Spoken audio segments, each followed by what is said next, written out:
Hi Bertha, my name is Allie. I'll be Hi. your nurse for the day. What brings you in?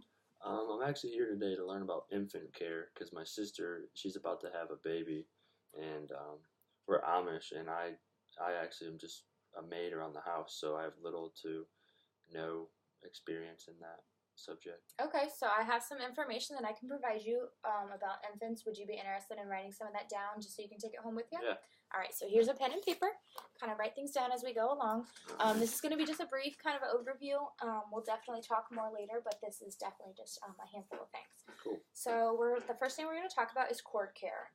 With babies, they obviously come out with an umbilical cord, and the cord gets clamped. And after a couple days in the hospital, the cord dries up a little bit, and we take that clamp off. So after the clamp comes off, that dried up / moist cord is still attached to the infant. So what we want to worry about is bathing the infant. We want to keep that area free from infection. So what we want to do is we want to avoid submerging that infant in water. So we want to kind of sponge bathe. So in other words, we want to just kind of hold the infant in our hands, get some warm water and a mild soap, and just kind of wash around the infant. Definitely keep them warm because their temperature is a big ordeal. And you don't want to scrub that area. You want to keep that area nice and, you don't want to aggravate that area at all. Okay, so the next thing that we're going to talk about is thermoregulation, which is temperature. That's the baby's, we got to maintain that core body temperature. So do you guys have a thermometer at home? Yeah. Yep, okay, perfect. So with thermoregulation, we really want to make sure that a baby's temperature is 97.7 or above. If for some reason the temperature is remaining lower than that, I would have you guys call your pediatrician. And you guys have a pediatrician picked out, right? Yeah. Okay, perfect. So the next thing that we're going to talk about is breastfeeding and bottle feeding. I don't know what your sister's going to do yet, but if she decides to breastfeed, know that baby should be fed every 2 to 3 hours, and then with bottle feeding, it should be every 3 to 4 hours. Right. With breastfeeding, an infant can latch onto either side for 15 minutes.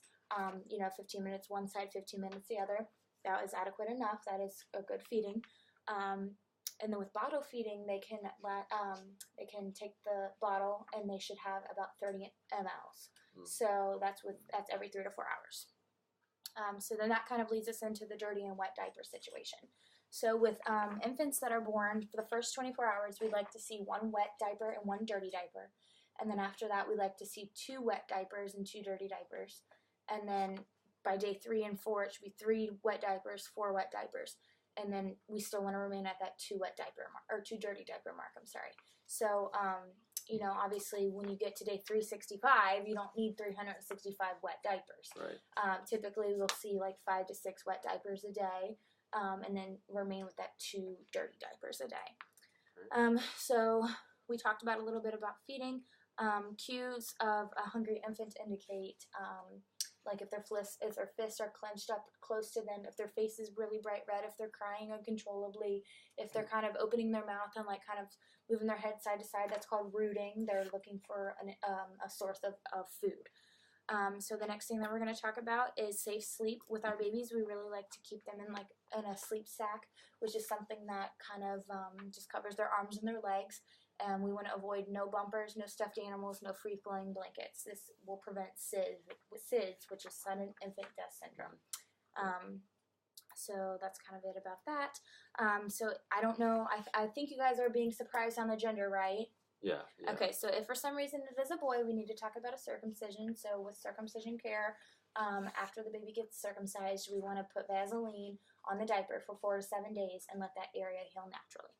Right. So another thing that we can talk about is a little bit of like dry skin or like blotchy skin, which is also called newborn rash. Okay. And then we can also talk about, that's totally normal, and we can talk about their fingernails as well. So sometimes people are like, oh, can I cut my baby's fingernails? And we really want to tell them, no, don't cut the fingernails because the vessels are super tender there still, and you want to let the babies grow a little bit more until we start cutting fingernails. So the last thing that we're going to kind of talk about is car seat safety, and then when to see the pediatrician. So with car seats, we want to make sure that that buckle is pretty significantly tight, and the buckle should be right across the breastbone, and we want to be able to fit at least 2 finger breaths underneath the straps. Okay. And then you guys know that you need to see your pediatrician 2 to 3 days after discharge, so you need to call and make that appointment right away. Okay. So that's a very brief overview, and I know that's a lot in just a little bit of time, but I'm always here 100% of the time. You can call us at any time, and we'll talk to you a little bit more, and we can get some hands-on stuff. Do you have any questions? No, I think you covered it. Well, I'll be in contact if I do. Okay, sounds great. Thanks for coming today. Thanks.